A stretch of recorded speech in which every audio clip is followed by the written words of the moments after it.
ഒരു ചെറിയ തീപ്പൊരി മതി കാട്ടുതീയാവാൻ. ശ്രീ പി കേശവദേവന്റെ ഗുസ്തി എന്ന ചെറുകഥയെ ആസ്പദമാക്കി ഞങ്ങൾ അവതരിപ്പിക്കുന്നു തീപ്പൊരിയിൽ നിന്ന്. എന്താ നമ്മുടെ ഒരു ബഹളം? ഭയപ്പെടേണ്ട, അത് ലഹളയൊന്നുമല്ല, പതിവ് സംസാരം മാത്രം. സ്ഥലം പപ്പുപിള്ളയുടെ ചായക്കട. പ്രാതലിന് ആ നാട്ടിൻ പുറത്തുകാർ ഒത്തുകൂടുന്നത് അവിടെയാണ്. ഇന്നത്തെ വാർത്തകൾ ഓട്ടിപ്പും തൊങ്ങലും വെച്ച് തോട്ടി വിഴുകണവിടെ. ലോക വാർത്തകൾ, കൊച്ചു രാഷ്ട്രീയം, പിന്നെ പുളിയുമുള്ള പരദൂഷണവും. നാണു, നാരായണൻ, കുഞ്ഞു മുഹമ്മദ്, വാറീദ്, ഔസേപ്പ്, അങ്ങനെ സ്ഥിരം പറ്റുക ഒരുപാടുണ്ട്. എങ്കിലും വിശേഷ വിഭവങ്ങൾ കിട്ടണമെങ്കിൽ പപ്പുപിള്ള തന്നെ ശരണം. പപ്പുപിള്ള നടത്തണ ചായക്കടയിൽ കയറിയാലേ പപ്പട വേറെ കടലക്കറി വേറെ ഇത്തിരി നേരമിരുന്ന് നിറയ്ക്കാൻ അവിടെ പലരെത്തും. ഒത്തൊരു മിച്ചവർ പല നാട്ടുവിശേഷങ്ങൾ. പിള്ളയുടെ ചായക്കടയുടെ തൊട്ടപ്പത്താണ് കുഞ്ഞു മൊയ്തീന്റെ മുറുക്കാൻ കട. അവിടെ വീട് നിർമ്മുകാരനാണ് അതിർമാൻ. കുഞ്ഞു മൊയ്തീനും ഒറ്റ ചങ്ങാതിമാരാ. ഈ കുഞ്ഞു മൊയ്തീനൊരു ചായ കുടിക്കണമെന്ന് തോന്നിയാ കൈ ഇങ്ങനെ പിള്ളയുടെ കടയിലേക്ക് നീട്ടും. പാകത്തിന് പാലും പഞ്ചസാരയും ചേർന്ന നല്ല ഒന്നാമര ചായ ആ കൈയും വഴി. ഇനി പിള്ളയ്ക്ക് ഒരു വീട് വലിക്കണമെന്ന് തോന്നിയാലോ വിരലുകൾ ഇങ്ങനെ പിടിച്ച് കുഞ്ഞു മൊയ്തീന്റെ കടയിലേക്ക്. വിരലുകൾക്കുള്ളിൽ വീഴുകയാണ്, അതും കത്തിച്ച്. അവരുടെ കുടുംബങ്ങളും അത്രമേൽ സ്നേഹത്തിലാണ്. അതെ, ആ നാട് മുഴുവൻ അങ്ങനെയാണ്. മതവിദ്വേഷത്തിന്റെ വൈര്യങ്ങളില്ലാത്ത ദൈവത്തിന്റെ സ്വന്തം നാട്. അമ്പലത്തിൽ ശംഖു മുഴങ്ങും, പള്ളിയിലോ വാക്കു വിളിക്കും, വലിയ പെരുന്നാളും ഓണവും എല്ലാവർക്കും ഉത്സവനാൾ.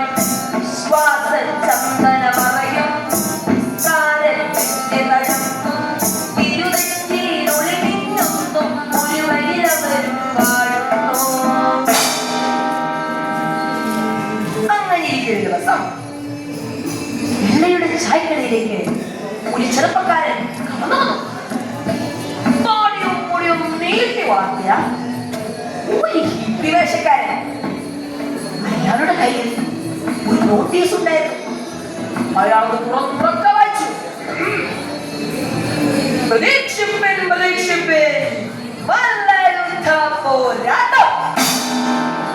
വരുന്ന ഞായറാഴ്ച മയ്യനാണ് ഹനുമാൻ വിലാസം സ്റ്റേഡിയത്തിൽ. കേട്ടപ്പോഴേ സ്വതവേ കുസ്തിക്കമ്പക്കാരായ ഇല്ലെങ്കിൽ മധുവാനും അവേശമായി അവർ ഒന്നിച്ച് ചോദിച്ചു, അഖില കേരള നാമത്തിൽ അറിയപ്പെടുന്ന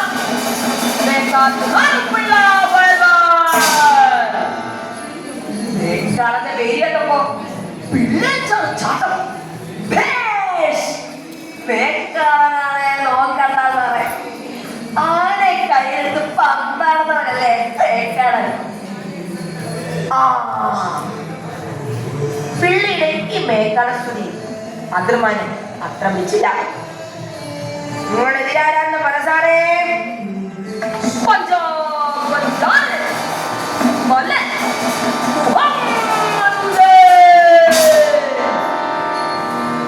വലിയ പേരിട്ടപ്പോ അതിർമാന് 3 നാളായി.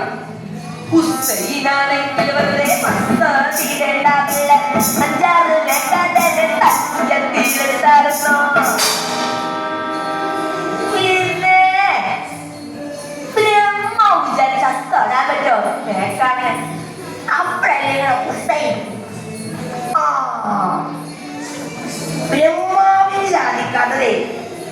ചിലപ്പോ നമ്മളെ ഹുസൈന് സാധിക്കും. കുഞ്ഞുമൊഴി ഇടപെട്ടു.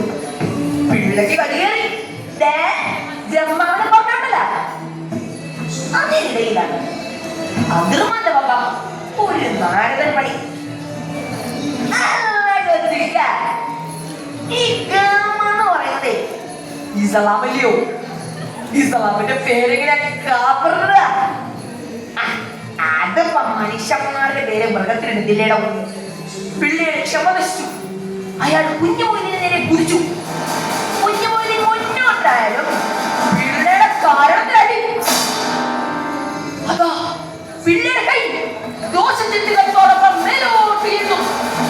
അത് വന്ന് വച്ചത് കുഞ്ഞുമൊയിലിനെ ശിരസിൽ. ശിരസ് പിളർന്ന് അയാൾ താഴോട്ട് വീണു. കണ്ടുനിന്ന അതിർമാനെ യന്ത്രണം വിട്ടു.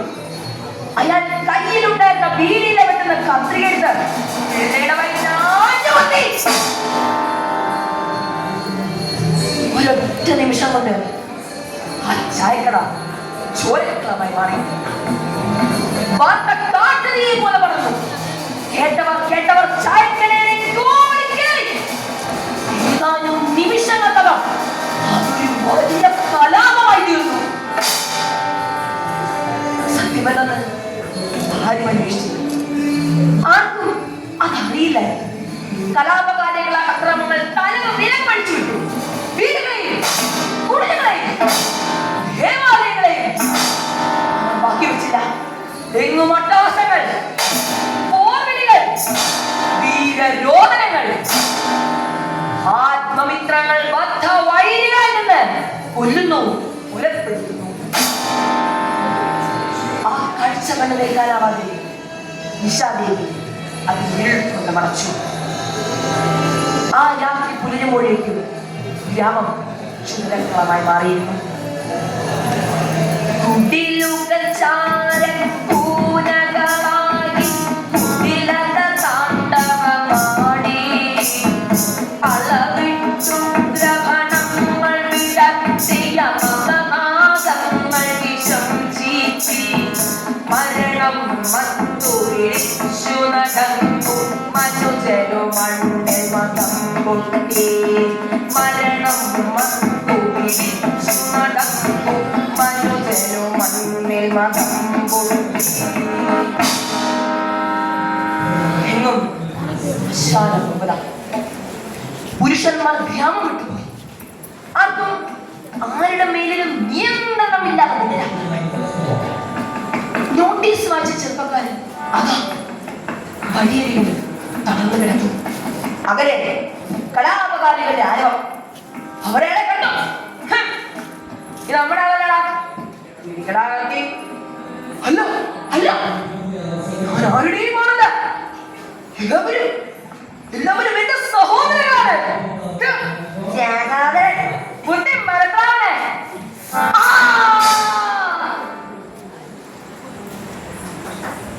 ഇരുട്ടിനിടയിൽ നിന്നുള്ള അയാളുടെ ആ ദീനവിലാപം ആരും കേട്ടില്ല. ചോരത്തളം കെട്ടി നിൽക്കുന്ന വീഥിയിൽ ഊനനുറുമ്പുകൾ മാത്രം.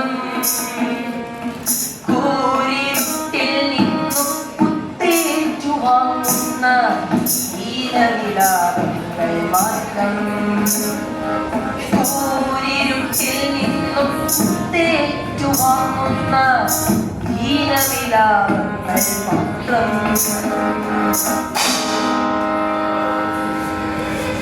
ദിവസങ്ങൾ കടന്നുപോയി. ശ്രമിച്ചു. മനുഷ്യ പിശാചുകൾ മാരക നൃത്തമാടി ആ റോഡിലൂടെ മനുഷ്യർ നടന്നു തുടങ്ങി. അതാ മുഹമ്മദ്, കുഞ്ഞുമൊയ്തീന്റെ മകൻ, റോഡിലൂടെ നടന്നു വരുന്നു. കത്തിക്കരിഞ്ഞ കണ്ണിട മുന്നിൽ അയാൾ വന്നു. ആ കണ്ണുകൾ നിറഞ്ഞൊഴുകി. അല്പമകനെ ഗോപാലൻ, അതെ പപ്പുപിള്ളയുടെ അനുജൻ, ഓലയും മുളകുമായി വരുന്നു. എന്തിനാണ് മുഹമ്മദ് നീ കരയണത്? ഇങ്ങനെയൊക്കെ കണ്ടിരിക്കാൻ എന്റെ ഉമ്മക്കും അനുസന്മാർക്കും മാത്രമേ ഉള്ളൂ. എങ്ങനെയാണ് സങ്കടപ്പെടേണ്ട. നിന്റെ ഉപ്പയും നിന്റെ ചേട്ടനും ഒരമ്മ വെച്ചവരെ പോലെ കഴിഞ്ഞോരാ. ആരെന്നോ എങ്ങാണ്ടോ കുസ്തി പിടിച്ചേ. അവര് തമ്മിൽ വഴക്കിട്ട് തമ്മിൽ തല്ലി മരിച്ചു. കിറുക്കൽ ആ കിറുക്കി നാട് മൊത്തം വ്യാപിക്കുകയും ചെയ്തു. കഷ്ടമാക്ക് നമുക്ക് തന്നെ. പോയി നമുക്ക് ജീവിക്കണം.